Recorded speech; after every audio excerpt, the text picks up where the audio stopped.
Reprise des deux exemples du cours, donc une série discrète et une série à variable continue. Exemple avec les notes des 30 élèves d'une classe.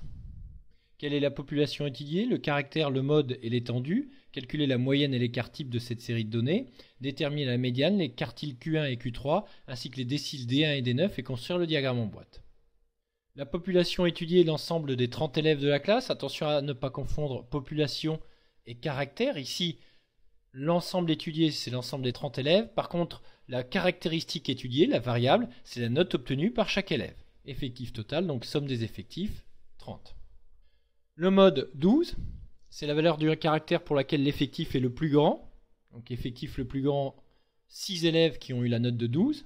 Ensuite, l'étendue, écart entre la plus grande et la plus petite valeur de la série statistique, à savoir ici 17, note maximale, moins 2, note minimale, 15. Étendue, 15. La moyenne, une note de 2, deux notes de 4, donc 4 fois 2, 4 notes de 5, 5 fois 4, et ainsi de suite. Divisé par l'effectif total 30, on obtient une moyenne de 10.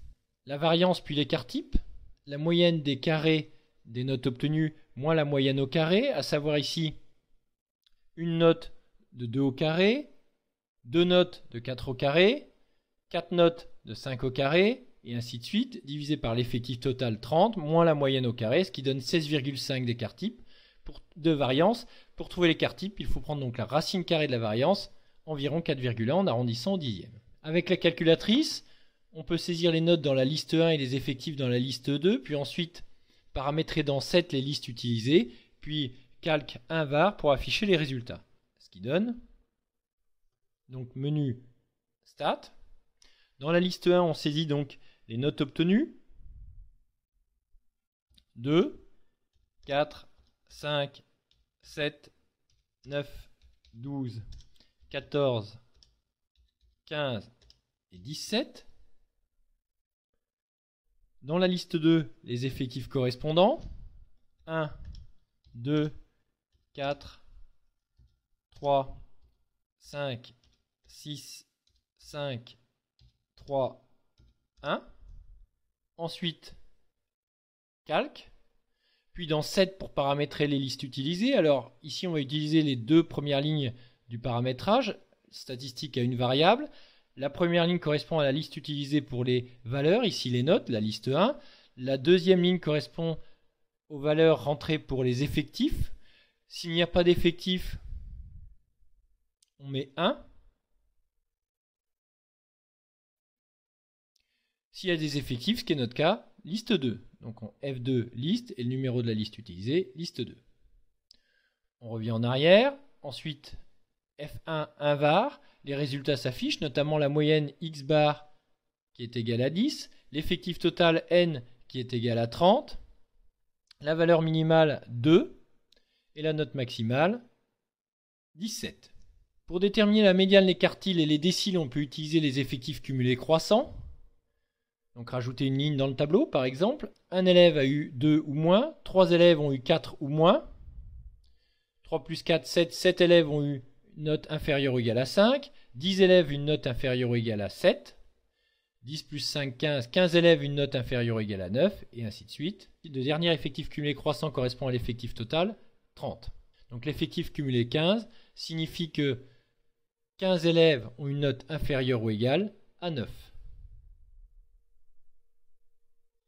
De la même façon, 26 élèves ont une note inférieure ou égale à 14, 30 élèves ont une note inférieure ou égale à 17, c'est-à-dire tous les élèves. Il y a 30 valeurs.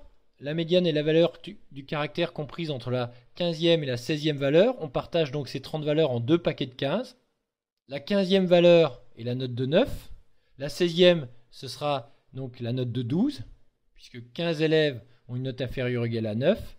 Et donc le 16e élève a une note de 12, si on classe les notes dans l'ordre croissant. La médiane est donc 9 plus 12 divisé par 2, 10,5, la moyenne de ces deux notes. Rappel des deux cas possibles. Si l'effectif est impair, c'est-à-dire s'il y a 2n plus une valeur, n étant un entier naturel, par exemple ici, si on avait 31 valeurs, on aurait donc 15 valeurs avant la médiane, 15 valeurs après, et donc la médiane correspondrait à la 16e valeur, exactement la 16e valeur. 15, 15, et donc pour faire 31, la 16e valeur serait la médiane. Cas d'un effectif pair, ici c'est le cas, 30 valeurs divisé par 2, donc 15 valeurs avant la médiane, 15 valeurs après. Ici on a donc la 15e valeur, ici la 16e, la médiane donc est la moyenne des deux, ce qu'on a fait ici avec 9 plus 12 sur 2. Premier quartile, au moins 25% des élèves ont une note inférieure ou égale au premier quartile. 25% des 30 élèves donnent un effectif de 7,5. On veut au moins 25% des élèves qui ont une note inférieure ou égale au premier quartile. Il faudra prendre donc la note du 8e élève pour le premier quartile. Il suffit ensuite de prendre les effectifs cumulés croissants. 7 élèves ont une note inférieure ou égale à 5. Donc la note du 8e élève est la note de 7. Le premier quartile est donc égal à 7. De la même façon, 75% de 30, 22,5. On veut au moins 75% des élèves qui ont une note inférieure ou égale au troisième quartile. On devra donc prendre la note du 23e élève pour le troisième quartile. Le 22e élève à 12. Le 23e élève aura donc une note de 14. Le troisième quartile sera donc égal à 14. De la même façon, pour les déciles, 10% de 30 égale 3. Le premier décile sera donc la note du troisième élève, à savoir ici 4, puisque 3 élèves ont une note inférieure ou égale à 4. 90% de 30, 27 élèves. Le 9e décile est donc la note du 27e élève, à savoir ici 15, puisque 26 élèves ont une note inférieure ou égale à 14. Le 27e élève a une note de 15. D9 égale 15. On doit donc construire le diagramme en boîte avec ces valeurs. Il faudra donc placer la valeur minimale, maximale, les deux déciles, D1 et D9, et les deux quartiles, Q1 et Q3, ainsi que la médiane, 10,5. Une fois qu'on a placé ces points, il suffit donc de terminer le diagramme en boîte. Donc la boîte qui correspond aux deux quartiles et la médiane, et les valeurs extrêmes D1 et D9, qui correspondent aux extrémités de la boîte.